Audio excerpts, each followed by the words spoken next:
of today, which is the fifth entry, another big goal, is just a little reflection about the power of boredom and how hyperstimulation is, of course, destroying us.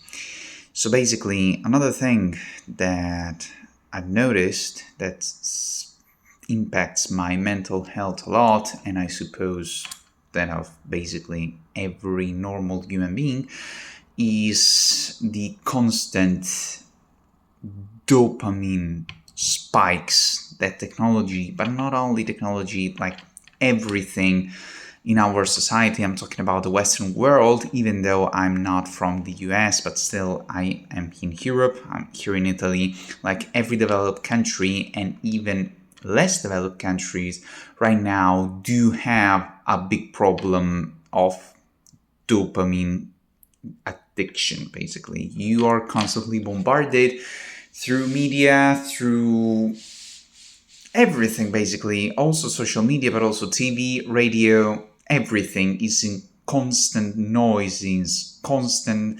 search for your attention, which is the most important currency that you can have and the only currency that you have. But I want to talk about that in future videos. So basically, the boredom aspect is something that is completely destroyed in our society. We cannot tolerate boredom anymore, and I'm guilty of that too. But while that's okay, because it's not our fault, we need to find a way to actually starve this thing. And the only way, unfortunately, or at least for me, is fasting, like complete abstinence. As I will say in later videos regarding my stories, but I am like that. So basically, I just can't indulge in a little bit. For me, moderation is, at this point in time, just more difficult than complete abstinence. So that's the only thing that I can do.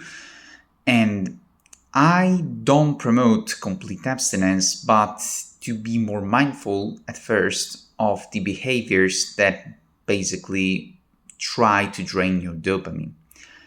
And then, depending on who you are and where you're at, okay, psychologically, you can actually tweak yourself towards better replacement options. So sometimes you just cannot stop everything and you need to find something that shifts, okay, the attention towards a more desired outcome or habit. So one way is to embrace a little bit of boredom each day. And for someone that has ADHD like me, it's hell. But you will be bored during the day. Like, you will have to wait something. You will have to prepare something and just stare there, like in line at the post office or whatever, like somebody that has to call you or somebody that is late. So you will have, during the day, one piece of boredom. That's guaranteed. Okay? What we have to remember is that in that piece of boredom, while the brain is firing, there's just, I need the fucking dopamine, I need the fucking dopamine. Of course it will.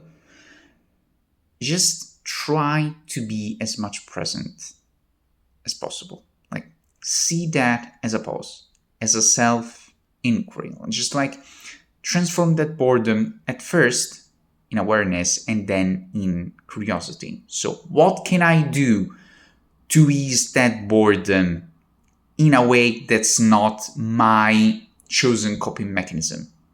Okay? Just ask yourself that. And daydream about that.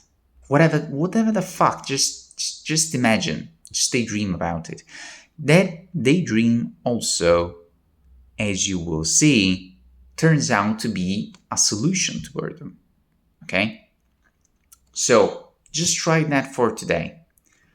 This is the fifth entry. It's a short video. No, it's actually the longest video that I've made, which it's more than 5 minutes long. Okay, but whatever.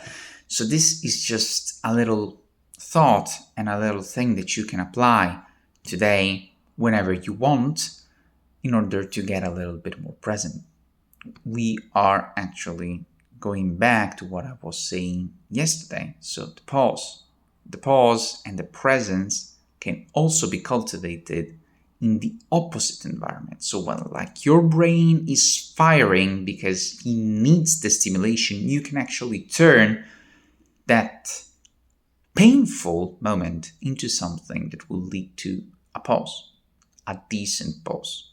So just try it for today, okay? And I leave the comments, of course, regarding this. So thank you for your attention. See you soon.